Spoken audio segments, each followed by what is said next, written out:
Chapter 8 8 p.m. UTC-6, 3 a.m. UTC+1 Contemplating Mysteries. Hospital bed. It was 8 p.m. Friday in Saskatchewan, 3 a.m. Saturday in Paris. With anxieties calmed, plans made, hospital visitors gone, and nothing else to do, aside from keeping an eye on the World Junior game Canada 3, Denmark 0, I shifted into a thoughtful mode. I always like to make sense of things after all, and the day skipping was something which needed a lot of making sense of.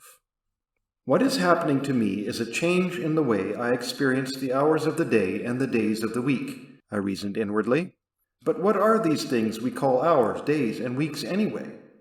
It was the kind of common reality I'd simply taken for granted before. Day skipping changed that. First, days. A day is the length of time it takes for the earth to spin once around. The Bible shows there were days right from the beginning when God created. So it would seem a day is something to God, at least in terms of how he arranged things. My thoughts proceeded deliberately. So what about hours? An hour is 1/24th of a day, an odd amount. Is an hour anything to God? Don't know. I wondered why the interval between day skips was exactly 1 hour. My head injury had happened at the start of a new hour. But how could that possibly lead to a different experience of how following hours come to me? Team Canada scored another goal to make the score 4-0. The Danes were being badly outplayed. The raucous cheers from the TV told me that the crowd in Toronto loved it. And now, what about a week? A week is 7 days, on a calendar displayed from Sunday to Saturday, but we also use it to mean any consecutive 7-day period regardless on which day it begins. The most obvious reason I could identify for the 7-day length of the week was how the Bible described God's work of creation, 6 days of creating, plus 1 special day to demonstrate rest. So, a week means something to God, or at least he meant it to mean something for humans. The deeper mysteries dangled in front of me.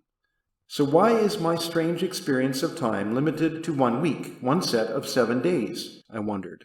When I reach the end of those 7 days, I start over, just like I did today. The second period of the hockey game ended. I'd missed the 5th Canadian goal.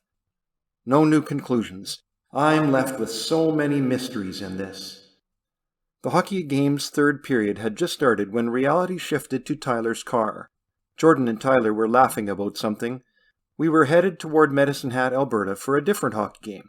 We soon reached the city limits. The route to the hockey arena wound and twisted, so it was 7:25 p.m. local time, 8:25 in Saskatchewan, 3:25 in Paris, when we pulled into the parking lot. The wind blew bitterly cold as we hurried toward the arena. Inside, we met a friend of Tyler's who lived in the city and who had tickets waiting for us. "Thanks for coming on short notice," he said as we stuffed money into his hands. "My family has 4 season tickets, but they're busy, and none of my friends in the city could come tonight." "Too bad our Broncos will kick your Tigers right out into the snow," quipped Tyler to his friend. We found our seats and shed winter jackets to reveal our Broncos jerseys. Some nearby Tigers fans good-naturedly booed. Jordan held out his phone to Tyler's friend. "Here, take our picture," he instructed. Tyler, Jordan, and I posed in exaggerated postures. I remember receiving that picture many hours ago / tomorrow in my apartment. The opening face-off took place at 7:33. The Swift Current team played well through the period, but neither team scored. As the change of hour approached, I found myself eager for the next few moments on the Sunday side of the day skip. I stood by an interior doorway connecting the chapel and foyer in Briarcrest College and Seminary. My heart beat hard. On my left stood Sarah.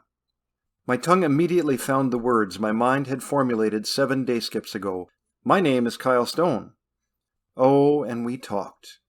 I asked about her studies, which dorm she lived in, whether all-you-can-eat ice cream was still available in the dining hall.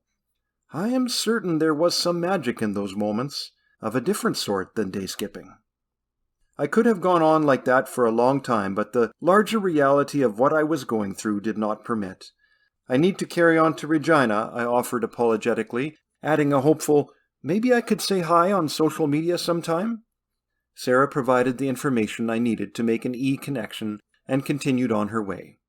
"Wow," C-U-T-E. Okay, I told myself, breathing more heavily than usual. Keep on track. I exited the building.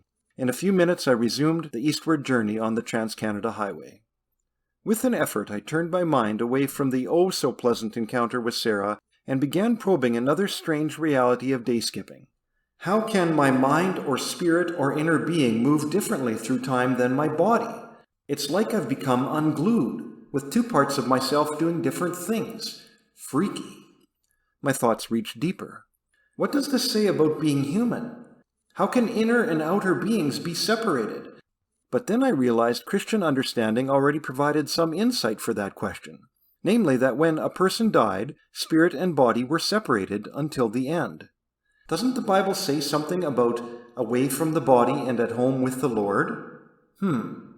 So maybe what's happening to me isn't that strange. I immediately changed my mind.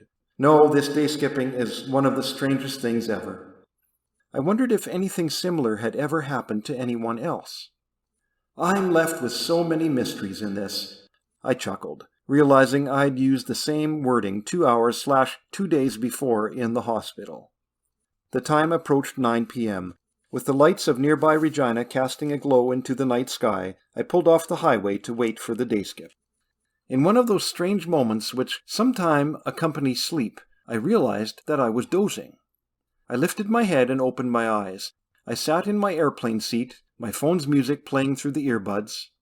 I looked at the time, 35 minutes past the hour. A pretty good nap. Ingela, 2 seats over, still slept. My mind felt like it wanted to continue an internal conversation. 3 day skips ago in the hospital, I considered time, the nature of hours, days, and weeks. 1 day skip ago, in the car on the way to Regina, I considered being, the outward and inward aspects of humanity, and how they might be somehow able to disconnect. I wondered, could what is happening to me be a vision, the kind like prophets would have? A phrase from a biblical description of a vision floated into my mind, whether in the body or out of the body. I could test that. With my right hand's fingers, I pinched the skin on my left arm, twice. That certainly doesn't feel like I'm out of my body, I mumbled. Plus, I'm not seeing angels or any symbolic kinds of things, and there seems to be no message I'm being given. No, this is not a vision. I'm left with so many mysteries in this, I said inwardly, this time deliberately repeating the vocabulary of recent experiences. If this day skip and the last few are ever a chapter in a book, I'll call it Contemplating Mysteries. Ha ha.